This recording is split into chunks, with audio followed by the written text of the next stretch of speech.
adanya pembangunan candi yang bersifat yaitu Hinduistis dan Buddhistis. Ini menunjukkan aspek perdamaian dan aspek toleransi antar agama yang berkembang pada masa itu. Indonesia's Prambanan Temple Compounds, Centuries Old Heritage, Part 1 of 2. Continue watching to find out more. Vegan, leading the real good change.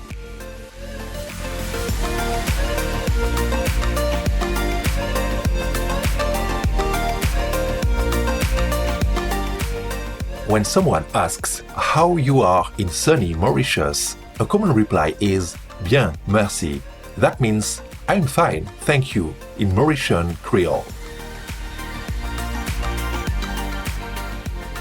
Loving viewers, I am Navin.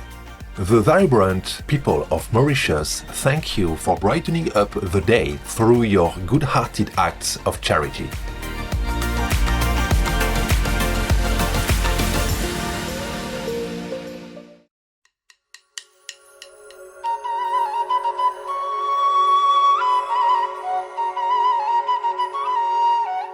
Today, we explore the Prambanan Temple Compounds, located approximately 17 kilometers from Yogyakarta on the island of Java.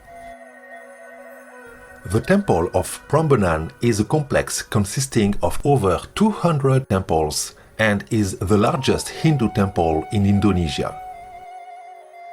Together with the Buddhist temples of Lumbung, Bubrah and Sewu, Prambanan was listed as a UNESCO World Heritage Site in 1991. Known collectively as Prambanan Temple Compounds, these historically significant structures are located within the Prambanan Archaeological Park. We had the pleasure of learning more about the Prambanan Temple Compounds' rich heritage from Mr. Andi Putranto, an archaeologist and historian who lectures at Universitas Gadjah Mada's Department of Archaeology. Mr. Andi Putranto also co-authored the Site Conservation Assessment Report of Prambanan Temple Compounds. He begins by explaining the history of the Prambanan Temple. Mengenai kapan dibangunnya Candi Prambanan, hingga saat ini belum ada data yang bisa menunjukkan hal tersebut secara pasti. Satu-satunya data yang bisa digunakan dalam mencari atau menggali kembali mengenai masa pembangunan Candi Prambanan itu adalah data prasasti Siwagraha yang berangka tahun 856 Masehi. Hanya sayangnya di dalam prasasti Siwagraha hanya disebutkan seorang tokoh bernama Rakai Kayuwangi meresmikan selesainya pembangunan kompleks Candi Prambanan dan juga memberikan penetapan status tanah sima yang akan digunakan sebagai tanah yang tidak dikenai pajak tetapi hasilnya akan digunakan untuk memelihara atau merawat bangunan suci yang ada di kompleks Candi Prambanan. The stone construction of the Prambanan Temple dates from the middle of the 9th century AD, an era when the Sanjaya dynasty rose to sovereignty in the Central Javanese Medang Kingdom. During the reign of this Hindu-Buddhist kingdom, many village areas were stipulated as being Sima land, serving as a holy place, which meant royal officials were no longer allowed to collect taxes from the villagers. The building of the Prambanan Temple complex was likely instigated by the King Rakai Pikatan in dedication to the Hindu Trimurti, the three aspects or manifestations of God, Lord Brahma, Lord Vishnu and Lord Shiva. King Pikatan's successor, King Lokapala, continued the temple's expansion for the next 100 years before the site was abruptly abandoned around the year 930 AD. The immense set of stone temples eventually fell into complete neglect and was embraced by the Javanese jungle. Major seismic activity during the 16th century caused more damage to the structures, which remained hidden for approximately 800 years until it was eventually found by Dutch explorer C.A. Lons in the 18th century. Prambanan's rediscovery resulted in a series of British-led archaeological excavations that began on-site in the late 19th century, with ensuing restoration work commencing in the early 20th century. Mr. Andi Putranto describes the Prambanan Temple Complex. Kurang lebih memiliki 244 candi perwara dan ada 16 candi utama.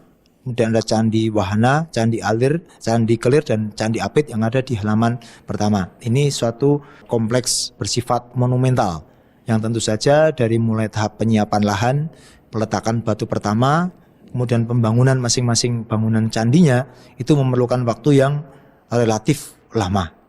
Kompleks candi Prambanan seperti halnya dengan candi-candi lainnya yang ada di Jawa pada khususnya dan Indonesia pada umumnya, dibangun memang untuk digunakan sebagai tempat peribadatan.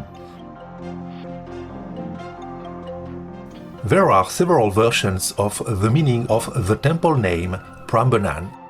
For some, the name means Para-Brahman, as in Brahman the Great, or Temple of God Almighty. Another interpretation is that the temple's original title is in dedication to Shiva, Shiv Guru. Pembangunan kompleks candi Prambanan ditujukan sebagai pembangunan untuk rumah Dewa Shiva. Jadi memang ini sifatnya hinduistis. Kita akan melihat adanya arca Dewa Shiva yang diletakkan di candi utama yang ada di candi bagian tengah yang disebut sebagai candi induk. Itu di dalamnya terdapat arca Dewa Shiva sebagai simbol dari Dewa Shiva yang dalam perwujudannya diwujudkan dalam bentuk arca. The size and grandeur of Prambanan Temple was possibly inspired by the slightly earlier dated Borobudur Temple Compounds, located 19 kilometers to the west of Prambanan. Described as the largest Buddhist temple in the world, Borobudur Temple was constructed during the reign of the Sailendra dynasty, who had dominated the Medang Kingdom since the 7th century AD, just prior to the rise of the Sanjaya dynasty. The Khmer king Jayavarman II visited both the Prambanan and Borobudur temples, and it has been suggested that their magnificence in turn influenced the construction of the city of Angkor Wat. During the early 7th century, the Sailendra king Sri Maharaja Samaratunga ruled Central Java and Srivijaya as the construction of the Borobudur temple continued on an epic scale. His daughter, Princess Pramodawardhani, eventually married the Sanjaya monarch Rakai Pikatan. The intermarriage between Buddhist and Hindu dynasties likely accounts for the inclusion of the Buddhist temple complexes of Lumbung, Bubrah, and Sewu alongside the Prambanan Temple Complex. Adanya pembangunan candi yang bersifat yaitu hinduistis dan buddhistis, tetapi bisa dibangun secara berdampingan, dalam arti lokasinya tidak terlalu jauh. Ini menunjukkan aspek perdamaian dan aspek toleransi antar agama yang berkembang pada masa itu.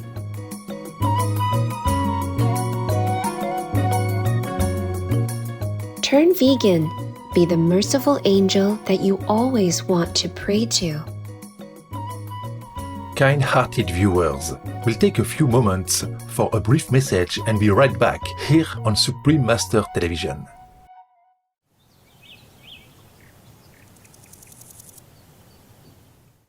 Welcome back to Indonesia's Prambanan Temple Compounds, Centuries-Old Heritage, Part 1 of 2, as Mr. Andi Putranto tells the legend surrounding Prambanan Temple Compounds.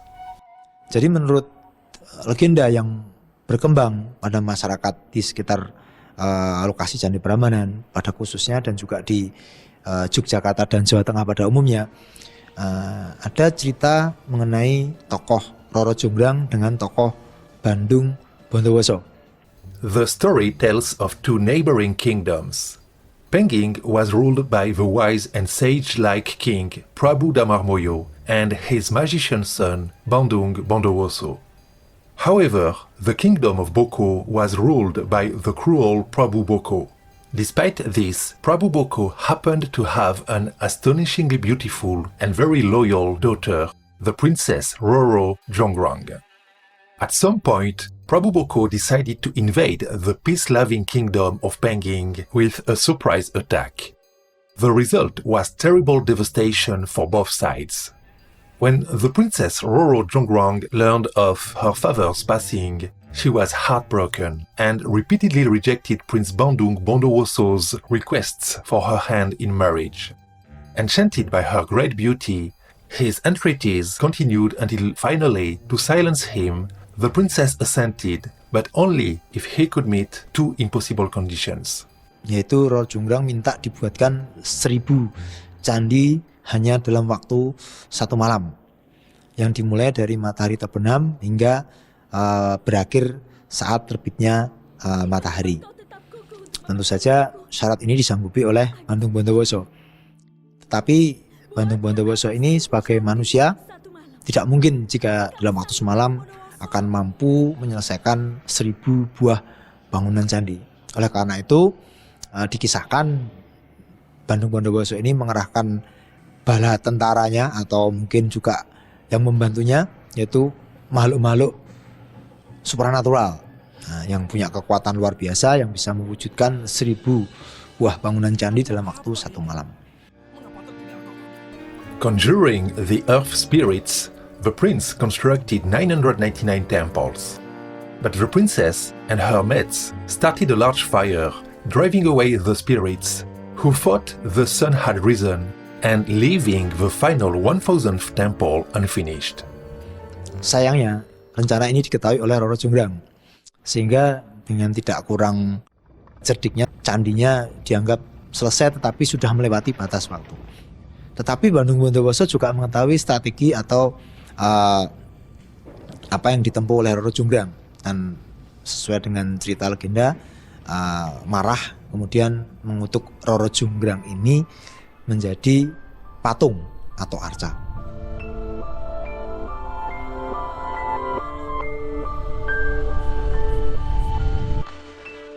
Prince Bandung Bondowoso turned the princess into stone, into the very Durga statue that can be seen at the northern chamber of the central spire of Shiva's shrine at Prambanan Temple. The statue is known by locals as the Slender Virgin, Roro Jonggrang. Nah, itu adalah kisah legenda yang menjadi tradisi tutur, bagian dari cerita anak-anak. Kalau kita melihat pada arca wanita atau arca perempuan atau arca dewi, cukup kuat ketokohannya adalah yang disebut sebagai Dewi Durga, atau tokoh disebut sebagai Durga Mahisasura Mardini. Akan bisa kita lihat ditempatkan pada bilik pada sisi utara dari Candi Siwa atau candi induk yang tepat berada di tengah-tengah di antara 2 buah candi. Nah, itu adalah tokoh dewi yang bernama Durga Mahisasura Mardini. Tokoh ini sebenarnya adalah aspek perempuan atau sakti atau pasangan dari Dewa Siwa dalam bentuk yang garang, bentuk yang mungkin menyeramkan. Tetapi menyeramkan di sini konteksnya adalah konteks yang cukup baik. Artinya sebagai dewi, dia adalah lambang atau simbol pembasmi dari kejahatan. The architectural layout of Prambanan Temple is that of a mandala representation of Hindu cosmology. The inner sanctum, or Garbhagriha, is adorned with a 3-meter-high statue of Lord Shiva. The temple bases cover an area of 390 square meters. They represent the Burloka, the realm of mortals who are still intertwined with unholy desires on the physical earth we inhabit. The middle square, or Burvaloka, and second stage of the temples represents the middle world, where beings have begun to perceive the realm of light and truth, stripping themselves of worldly attachments. The Burvaloka has 4 levels, each decorated with numerous stupas, which are used as a place of meditation.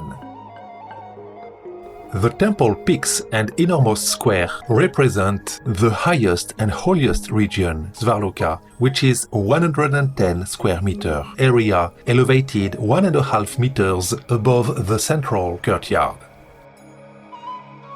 The Prambanan Temple's inner square contains a collection of 16 temples made up of stone structures and reliefs, all intricately decorated.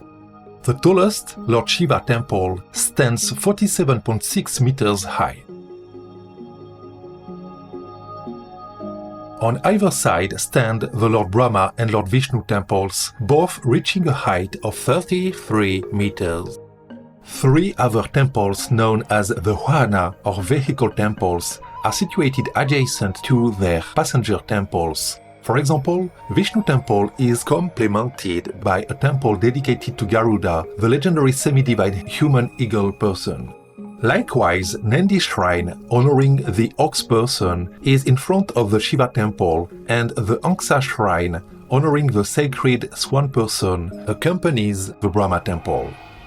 There are also statues of Lord Chandra, the god of the moon, and Lord Surya, god of the sun. Both are depicted standing in chariots drawn by horse people. Surrounding the main temples are another 224 much smaller temples, which are mainly unrestored.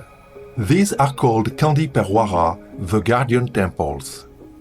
Mr. Andi Putranto, an archaeologist and historian who lectures at Universitas Gadjah Mada's Department of Archaeology, rejoins us now to tell us more about the rich history of the Prambanan Temple Compounds.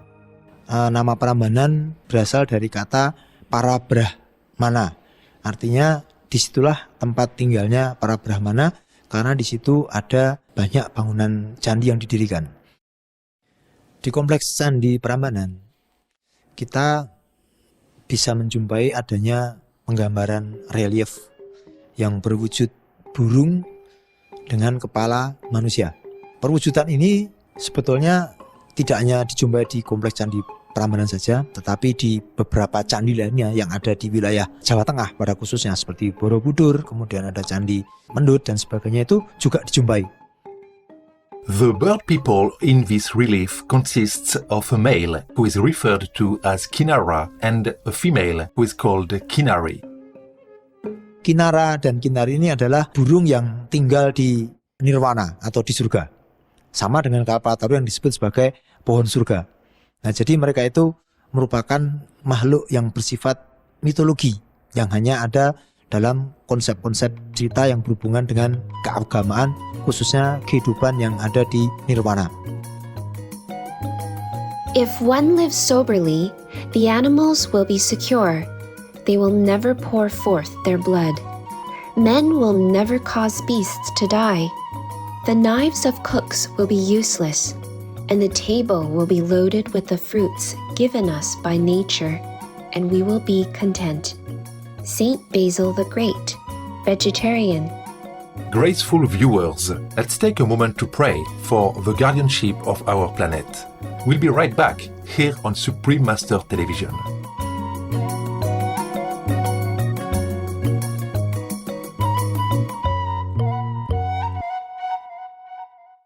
Welcome back to Indonesia's Prambanan Temple Compounds. Centuries-old heritage, part 2 of 2, as Mr. Andi Putranto describes the reliefs on the site.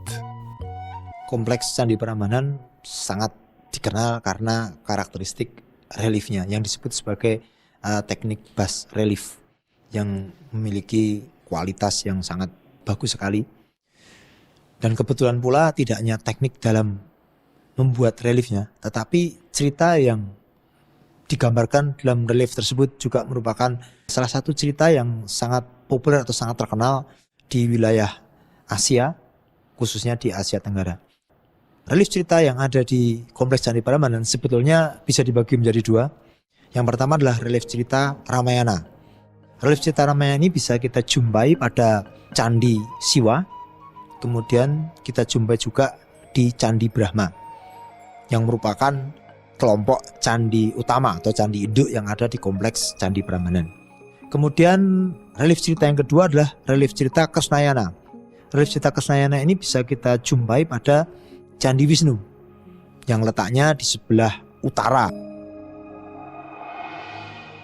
Described as an aid to the Hindu ritual of circumambulation, the series of intricate carvings depict the entire Hindu epic Ramayana and are designed to be experienced in a state of solemn contemplation, walking in a clockwise direction around the inner compound from the east side of the Shiva temple to the Brahma temple. The balustrade of the Vishnu temple is similarly illustrated, depicting the Krishnayana or the life of Lord Krishna.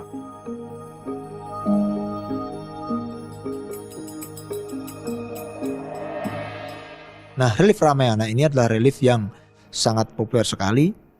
Banyak hal-hal yang terkait dengan relief cerita ini, baik berupa tokoh-tokohnya yang sering ditampilkan atau dipentaskan dalam bentuk kisah, seperti wayang orang, kemudian juga wayang kulit.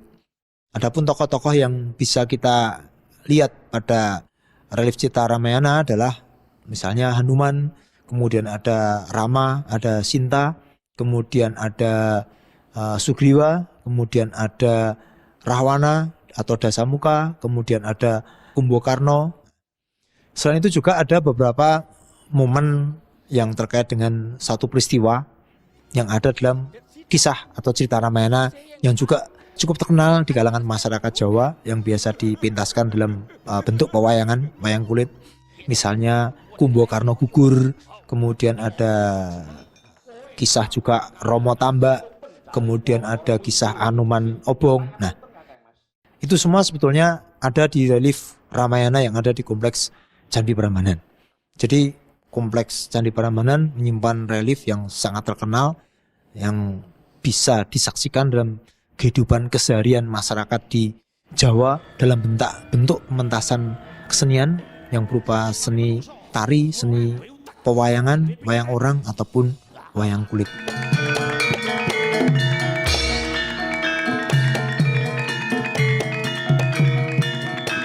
Beginning in 1961, the Prambanan Ramayana has been staged as a traditional Javanese ballet, combining dance and drama without dialogue. It was originally presented on the night of each full moon upon the Trimurti open stage, where the three main temples become illuminated by specially designed lightning effects, providing an exquisite backdrop for performances that consist of more than 200 dancers and gamelan musicians.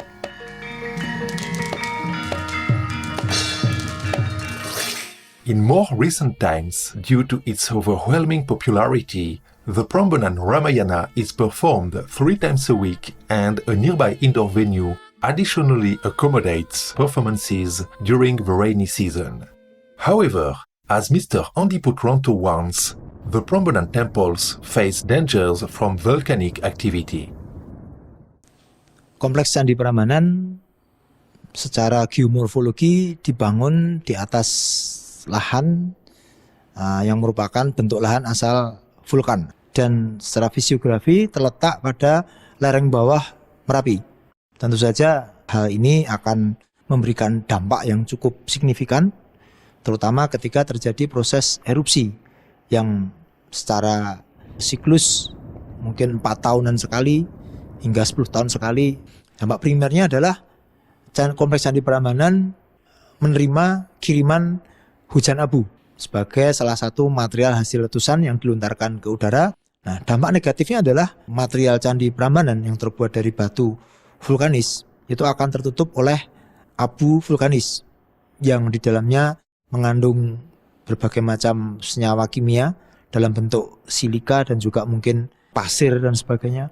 Sehingga hal ini tentu dalam jangka panjangnya akan memberikan pengaruh yang kurang bagus untuk kondisi material batu penyusun candi. Dampak sekunder yang ditimbulkan oleh erupsi Gunung Merapi yaitu ancaman lahar dingin. Karena ketika tahun 2010 Gunung Merapi erupsi besar, ada sejumlah cukup banyak volume material hasil letusan yang diendapkan di sekitar lereng atas Merapi yang kemudian sewaktu-waktu bisa turun dalam bentuk aliran lahar hujan atau biasa disebut sebagai lahar dingin. Dan kebetulan pula di sebelah barat kompleks Candi Prambanan itu mengalir Sungai Opak. Sungai Opak ini adalah sungai yang memiliki hulu, kebetulan pula berhulu di kawasan atau di lereng Merapi. Sehingga otomatis dia akan menjadi salah satu jalan yang dipakai untuk turunnya aliran lahar hujan.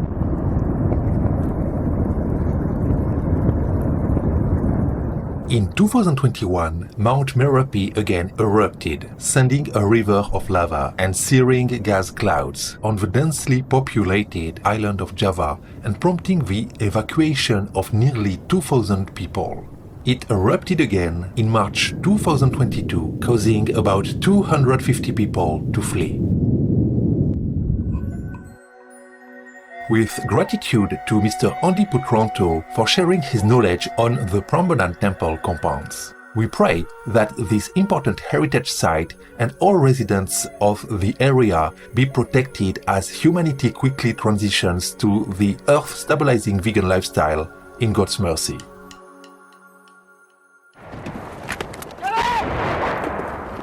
Don't fear that you'll be lonely if you make war, 'cause all your clans, past or future generations, will be also dragged into hell to accompany you.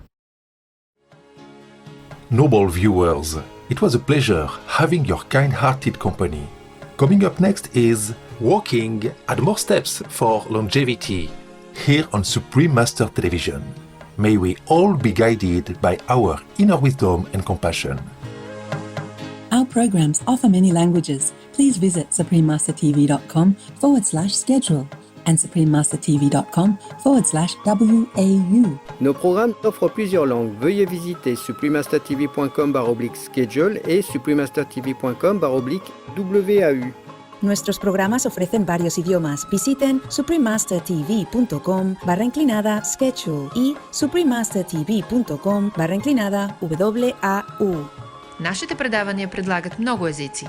Моля вижте suprememastertv.com/schedule и suprememastertv.com/WAU.